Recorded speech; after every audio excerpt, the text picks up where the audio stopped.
Hi there, and welcome back to another episode of A Blessing in Divorce. Today, I want to talk to you about affairs, but from a slightly different perspective. I'd like to try to shed some light on being the person who had the affair. So, I am not talking about myself. I am someone who, my ex husband cheated on me several times. So, I know what it feels like to be in those shoes. But I also have coached several women who come to me, and they've chosen to come and share things with me privately, because if they were to post in the big Facebook group, for example, they would get a lot of hate from the women who have been cheated on. And I understand their pain, and I understand their absolute, distaste, if you will, for cheating. I don't agree with it either. But there's always another side to the story, and I'd like to talk about that today. So I hope you'll join me for this very honest and, all I can do is ask you to be open-minded, but let's join me for this conversation. Maybe it'll help you understand. I really believe that when we understand both sides better, the opportunity for healing is that much greater. Hello, and welcome back to another episode of A Blessing in Divorce. I am so grateful to be allowed into your headset and day today. My name is Elizabeth, and I'm the host of this podcast and the owner and founder of The Separation Club, which is the club you never wanted to be part of, but the best club to be in if you're going through separation and divorce. Here we talk about how to heal, move forward, and find love if you're so inclined. Also, motherhood through divorce, finding yourself, and creating the life you deserve. Our tools are community, sisterhood, honesty, vulnerability, spirituality, and coaching, and that's when we aren't talking to our experts. I'm also a divorced mother of 4 adult sons, remarried, and a stepmom to 3, so we will be talking about everything that goes with all of that here. If you are recently separated, thinking of separating, divorcing, or even beyond your divorce, but still feeling it, then this is the podcast for you. You might be wondering why I'm giving any airtime to people who've had an affair, and I understand where you're coming from, but I also want to say thank you for being brave and open-minded and choosing to stick around for this conversation.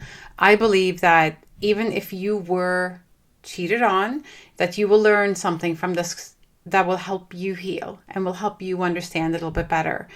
When I say understand, it's not about being okay with. It's not about saying that it doesn't matter what they did, but understanding that there is more to this than them just being empty and callous and non-caring and unloving, I also think is a really important part of the conversation. So let's jump into this very emotionally loaded subject. I've done several episodes on betrayal and healing from an affair, and I don't think there's any question, and I don't think there's any disagreement around that cheating is wrong. Having an affair is wrong. There's lying involved, there's deceit, there's betrayal of trust. There's so many bad things or wrong things, if you will, that happen in connection with the choice to have an affair. And yes, I absolutely insist that it is a choice we can always choose not to make, right? As someone who was cheated on, I know how painful it is. It's, it hurts. It hurts really badly. But I also know that if we only focus on the pain and only ever sit on our pedestal of righteousness and look down on the people who cheated on us, we are also missing out on a lot of learning and an opportunity for healing. It was my ability to look at what he had done and ask some really difficult but important questions that allowed me to heal quickly from the divorce or from the betrayal specifically, I guess. And I'm going to share some of those questions with you here, and I'm going to share some insights with you, as well as some of the things I've heard from women who have chosen to coach with me because they're the ones who had the affair. So let's start off by kind of getting rid of some of the typical myths or falsehoods out there around the affair person. We tend to go to the place of they discarded me like I was nothing. It's like they didn't care about our 20 years together, and the kids and I didn't matter. And we go to this very extreme place of assuming that this person just has like a black piece of coal in the place of their heart. They just don't care. Like, what happened to this person who used to love me? Now they don't care about anything. And that's way too simplistic of what has actually happened. Don't think for a second this person has not been in pain or felt guilty or gone through their own series of emotional, I don't know, experiences, if you will.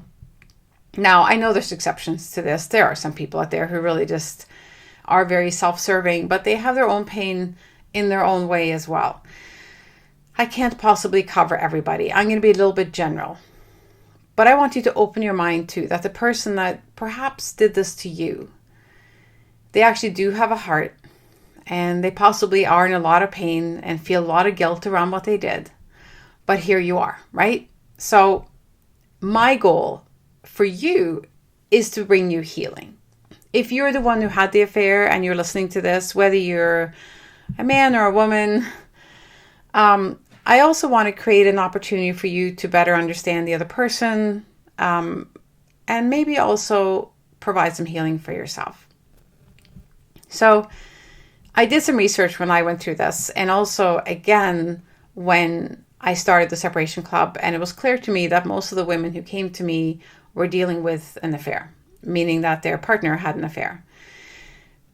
And I did some research, and yes, I know I'm being very traditional here, but in most cases, honestly, it is a woman who's been cheated on by a man, because I run a Facebook group for women only, and most of them are divorcing men. However, there's definitely women divorcing women, and women cheat as well. So let's not get on our high horse and think that this only happens in the way that I just said. It can go both ways. Just as many women cheat now as men. So just be aware of that. One of the things that I read, which I think is more typical for men, is one of the main reasons that men cheat is because it is easier to have the marriage end due to an affair for them personally. It feels easier than dealing with their problems, than sitting down and going to counseling and sitting down and talking to you about how they're feeling. So, for example, they might be feeling really insecure because they lost the job or got demoted at work, and suddenly they feel very sort of, insecure, not very capable, like they're kind of failing at life. And then maybe there's this opportunity, this woman who is finding them very attractive and sexy and wants to, be with them. And suddenly that feels really good and easy. They don't have to do any talking. They don't have to get into their own soul and find out what's in the darkness. They don't have to learn about themselves. A lot of men are really, really afraid of learning more about who they are emotionally. They're afraid of learning why they had an affair. They're afraid of their emotions. They're afraid of their shadows. They're afraid of all the things. Women are as well, but we're much more used to talking about it. We're much more willing to go there. And we also have a sort of a general belief that it helps to talk and communicate, right? I am sure one of the issues in your marriage before all of this happened was a poor communication. I'm sure that I don't think there's possibly a single woman on the face of this earth who's married to a man who doesn't complain about communication or lack of communication or whatever in their relationship. So I know that seems really like they don't have a brain, or like they can't think, they just, all they go out and, solve their problems by finding someone else, and don't they care, and don't they love us, and how could they possibly just throw a bomb into the family like that and just blow it all up? I know I felt that way. But I also realized the more I sort of spent time thinking about it, I've been married to this man for 20 years when the second affair became apparent, and I knew I didn't want to continue the marriage. But when I really, really kind of objectively sat back and thought about it a little bit more, I could see why he did it. I didn't agree with the choice that he made, and there's many choices he could have made that were better, like talking to me. But that wasn't available to him. in that he just couldn't go there for whatever reason. It doesn't really matter. What matters is that I could understand why he did it. I didn't agree. I don't think it's okay. I don't think his choice was in any way acceptable.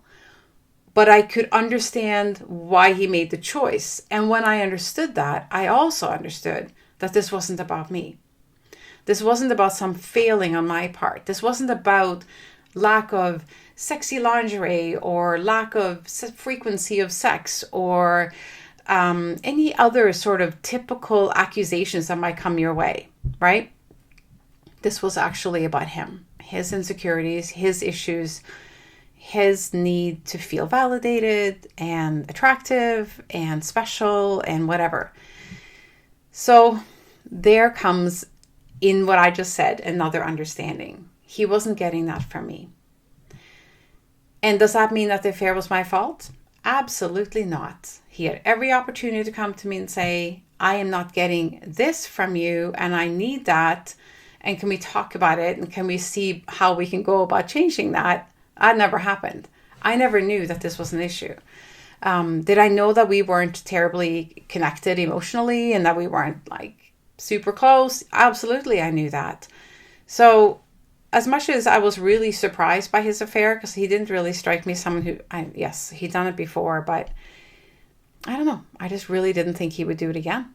And there we were. So was I blindsided? Sure. I think everybody is when they discover an affair. It's like just not what you expect. But if I sat down with a more rational, unemotional kind of a viewpoint,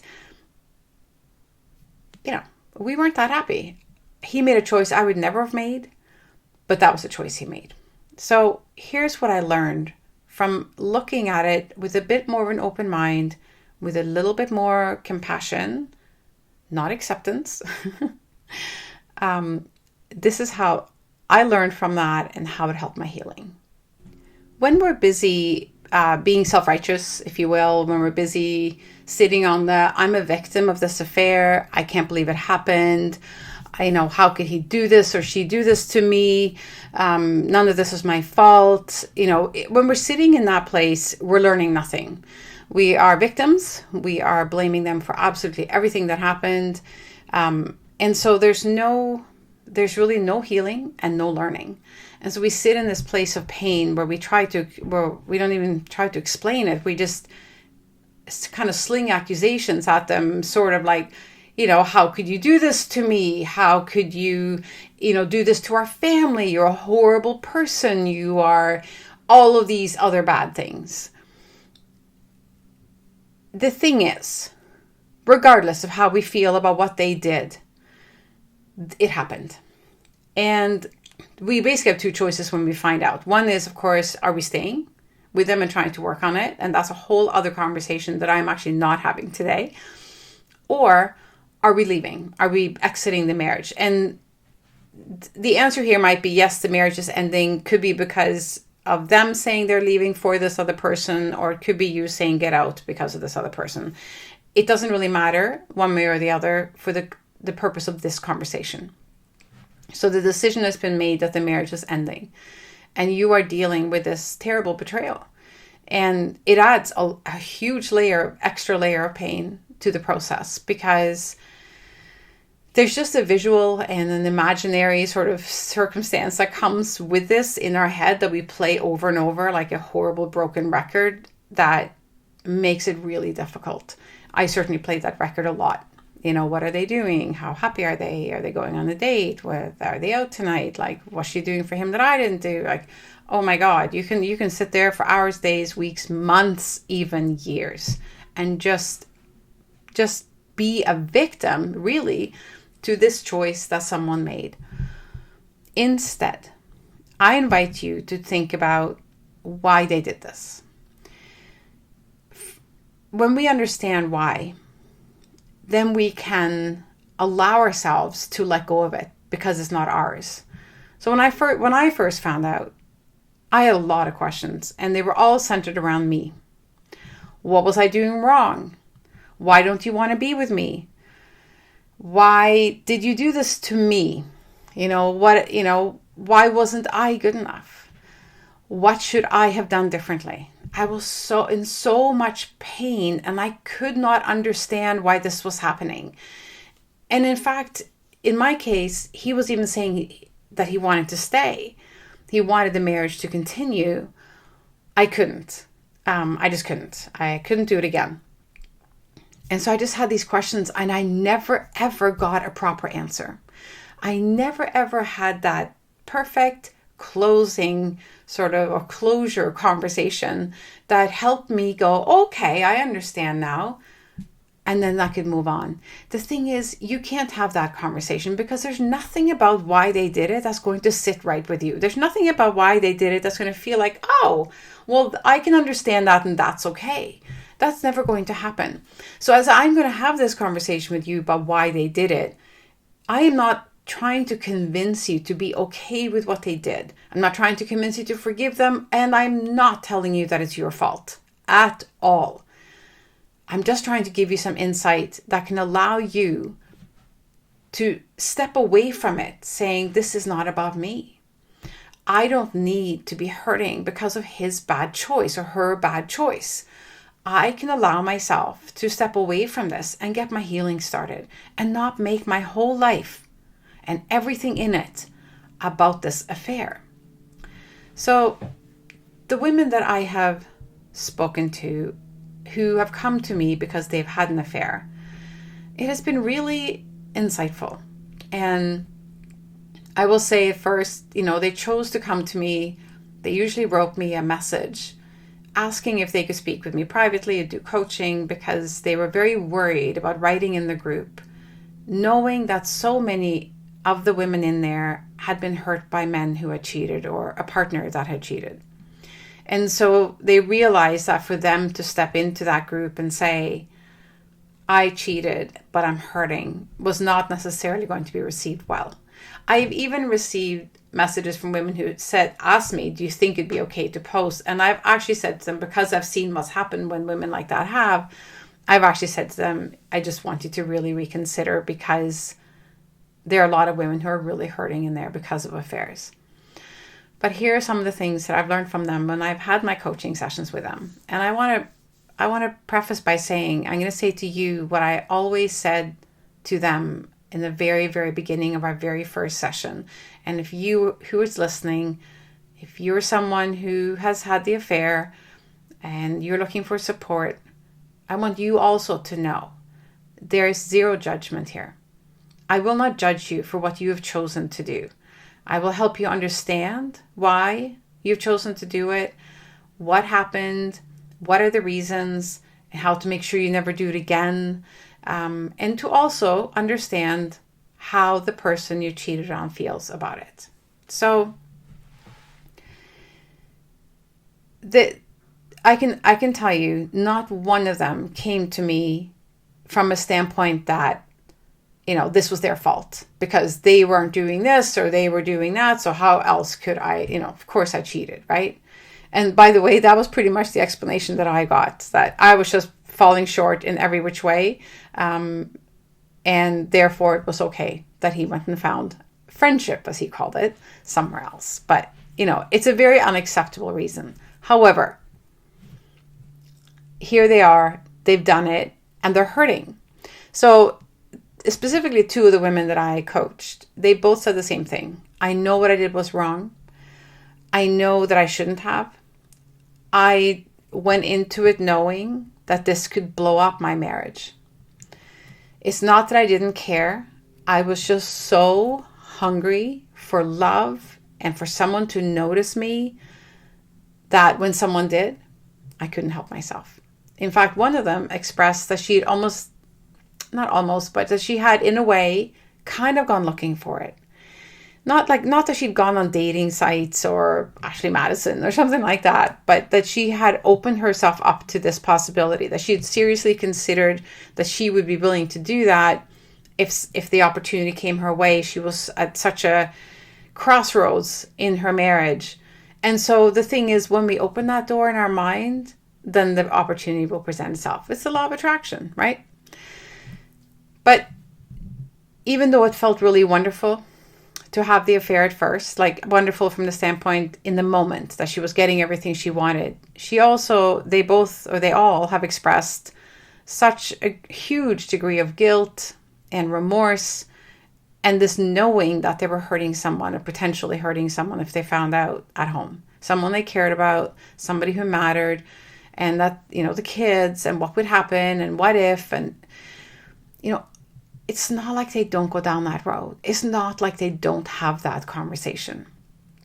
I actually met with my ex-husband's affair partner, and I know from my conversation with her how much they talked about what they were doing and how much they, worried about how wrong it was and how bad they felt. Though, interestingly, one of the concerns that she raised with me when I asked her if she had any questions for me at the end of our meeting, she said to me that she was a little bit worried about his lack of remorse. Interesting. So my ex is, he's a narcissist. And I hate even using that word. It's been so overused, but he certainly falls into that range of emotions and sort of very self-entitled.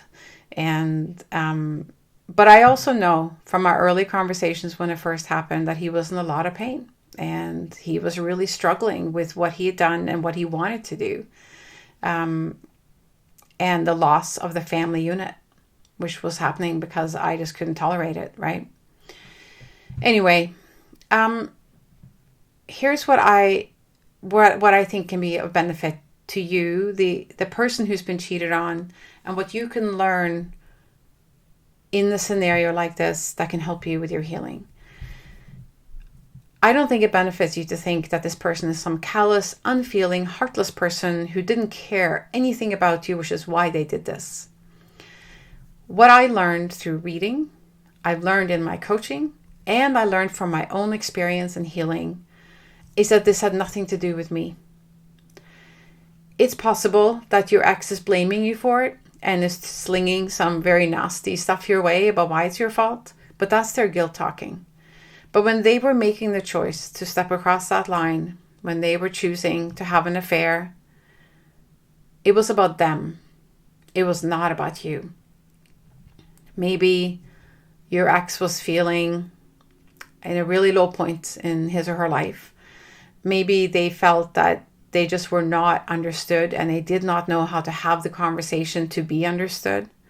Maybe they felt like they were failing you in some way, like they were just letting you down. Maybe they've been unemployed for a while, or I don't know, maybe things have happened where they feel like they've really let you and the kids down and they just want to go somewhere where no one knows who they are or what they did or didn't do, and they can just kind of be a hero, right? I remember reading in a book that I read at the time when it happened to me that it's not that they fall in love with the other person. They fall in love with what the other person sees in them. So this woman, when I met with her, I saw that very clearly.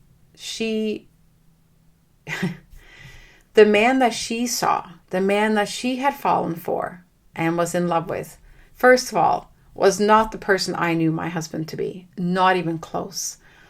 But that's how she saw him. And he got to be that person when he was with her. He was, in her eyes, this wonderful, kind, loving, generous man. And he loved being a kind, loving, generous man to her. And that's what he fell in love with. He fell in love with being that to her. He fell in love with being seen as that to her.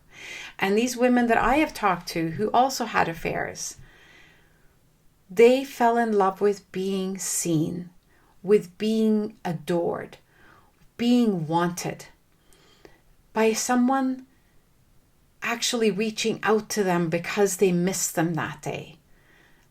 They fell in love with being missed, wanted, admired, all of those things. And they weren't feeling that at home anymore. Does it make it okay that they cheated? I'll repeat it. No, of course not. Does it mean that it's their ex-partners or their whatever is their fault because they didn't pay them enough attention? Not exactly. But here's the really big message that I want you to take away from this entire conversation. The affair did not happen in a vacuum. Somebody didn't just put their feet on the floor that day when they got out of bed and went, you know what, today I think I'm going to blow up my life, my marriage, my family. I'm going to have an affair.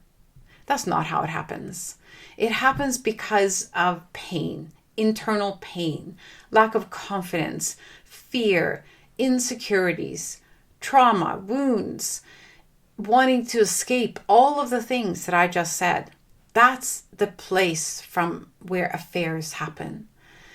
The day that I discovered my ex-husband's affair, I said to him, I will take 50% of the responsibility for everything that happened up until the day that you unzipped your pants. That is 100% on you. That's exactly what I said to him. And I meant it. That's why I remember it so well, because it's a few years ago now. And I really believe that it takes two to make a marriage and it takes two to break it. Whether you're married to someone who's been really unkind and possibly abusive or whatever, the point is, you have a part. Not that it's your fault that these bad things happen, but you have a part in whether it's codependency or tolerating or lack of boundaries or, I don't know. We all have a part. I don't want to, in no way am I here to place any kind of blame on you or to tell you that you somehow caused this or that this is your fault. You didn't. You absolutely didn't. But when we sit back and we go, I was blindsided by this affair. I have no idea why it happened. And this is all their fault. We are also closing the door, not just on our relationship, but we're closing the door on our own healing. Because we are not creating any space to understand. And in order for us to heal and move away from it, to leave it behind, we have to understand in our heart, in our soul, why this isn't yours to carry. Because then, I know when I could actually say to myself and mean it, this isn't my fault. This isn't mine. I am choosing to leave this marriage or to end this marriage. It was my choice to end it because, like I said, he kind of wanted to try or whatever. I just couldn't do it again. I couldn't go through it again. But I was okay with that. I accepted that responsibility because I did not want to continue to be around someone who made choices like that. Whether the choice was to have an affair or to drink too much or work too much or whatever he was doing to soothe himself, to comfort himself or to deal with life in general, I wasn't interested in being part of it anymore. Because the one thing he wouldn't do, which was important to me for me to stay, was that he was willing to sit down and work on it with me. He wasn't. He was always going to do this kind of stuff, whatever it was. He was going to do the things that he needed to do to feel good without any real investment in our relationship, meaning sit down and go to counseling and talk and work it out, right?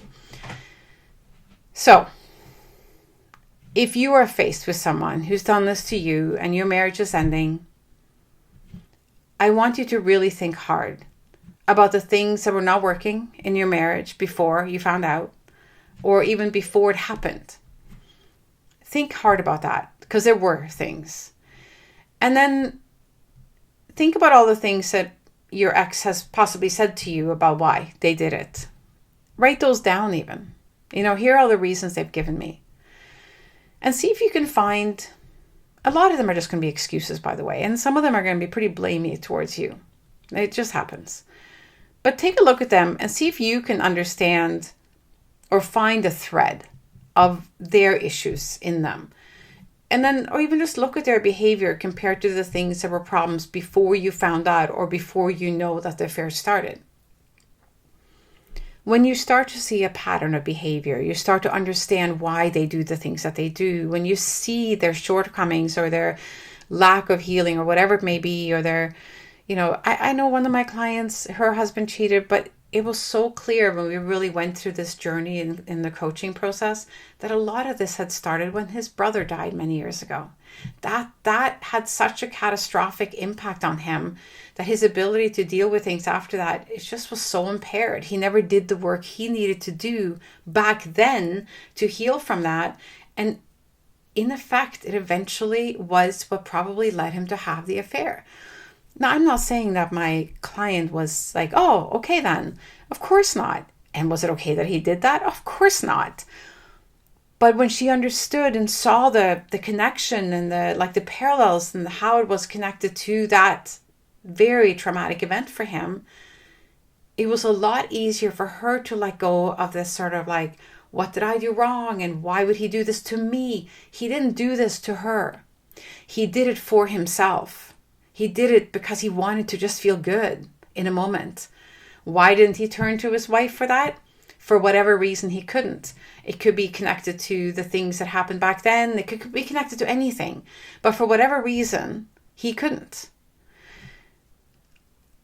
This is where I found my healing as well. For in my case, I believe the reason that affair happened was connected to a job that he'd been fired from a few years earlier. He felt a tremendous amount of shame. He felt really guilty for having had to relocate our family because of it. He went through a period of depression, I'm sure of it, just after it happened. There was a whole bunch of things that happened. And I remember, I'm going to say it's about 6 months before the affair started, I remember him standing in front of me crying because he was again repeating this guilt he felt around having had to move us because of this. He was now back in the job and working and everybody was fine, but he had not gotten over the guilt and shame that he felt around what had happened. So I think when he met someone who didn't really know him in that period and didn't know anything about that failure, if you will, and she just looked at him and thought he was amazing and adored him and thought he was so talented and wonderful, that was irresistible to him. In her eyes, he got to be that person that had never failed. And I think that was what he fell in love with. And that's why he couldn't stop himself. It had nothing to do with me. Did he blame me? 100% he did. He blamed me like from one end to the other. But when I could stand back and take a look, a really hard look at everything, then I could see that pattern and I could heal. And I stopped blaming myself and I stopped accepting his narrative around blaming me. Now, you might be saying, well, isn't that convenient, Elizabeth, that you just made up this other reason why he did it? What if it was your fault? It isn't my fault. No matter what happens, he did not have to have an affair. Remember what I said to him the day I discovered it. I take half of the responsibility until he chose to have the affair. That's on him. That was a choice he made. It's a choice I didn't make. We weren't terribly happy. We weren't communicating. We weren't spending a ton of time together. But I didn't go and do that. So I hope you're understanding what I'm saying. And when I talk to women who come to me because they've had an affair and they're talking to someone who's not judging them, who's not berating them for what they did, who's not devastated by their choice, then they feel safe opening up about why they really did it. Or at least feel safe enough to open up to understanding why they did it.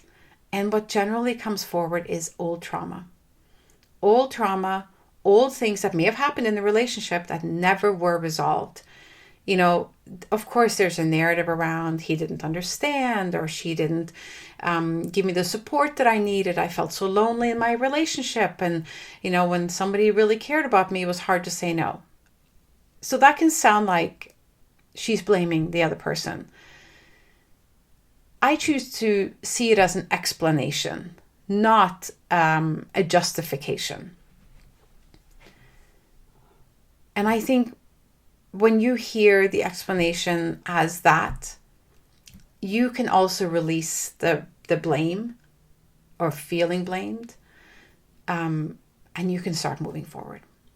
So how do we heal from this? How do we move forward? How do we take this learning, this possibility of like letting go of something and move forward? Well, you know what? First of all, remind yourself of who you are. Love yourself big time.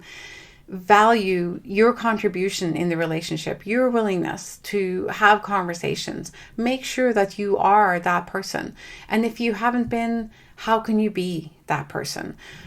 Also, remember that sitting around and blaming yourself and or them is not going to help anyone. There is nothing gained by you shoving yourself down in the sand, because when you keep reminding yourself and telling yourself that they treated you like you were a piece of trash, that they didn't seem to care about you or the family, or that they just were completely like unloving and in no way valued the years that you've had together, you're not just diminishing them and their suffering, but you're so greatly diminishing your own and your own contribution to this relationship. Don't do that to yourself. You mattered, and you probably still did when they were having the affair. There's so much turmoil around a choice like that. It's not that simple. So don't go there. Just accept that this happened. I can't abide by it. I can't stick around, or this person has decided to leave me because of it. But I know the affair itself was not my fault, not my doing, not my choice. I choose to not own it, hold it, or sit with it any longer. I choose to let them have it, and this is their healing to be done. It's not mine. I choose to learn to trust again. I choose to learn to love myself in a way that I wasn't loved by them. I choose to surround myself with people I can trust and rely on, who are loyal and who love me. These are things you can say to yourself, and these are things you can do. Make choices every day for yourself instead of choosing to sit and berate yourself or allow someone else to berate you about how this was your fault somehow. It isn't. It just simply isn't. I'm not bypassing anything. I'm not ignoring your part in the marriage. We all have a part, but you had zero part in the choice to have an affair. And if you're the person who had the affair, I encourage you, when you're speaking to the person who was your partner before this affair, who was your husband or wife or whatever, to not blame it on them. Own it. You did it. You chose to do it. Own it. Hold it as your own thing to carry. If you want to work on a relationship after an affair, that's a whole other conversation. And there's a lot of talking and communicating and being open and vulnerable that has to happen.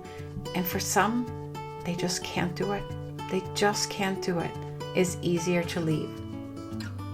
It's just the way it is. It might not be wonderful to realize, but the sooner you accept it, the sooner you understand that it isn't yours to carry, the sooner you can start your healing journey.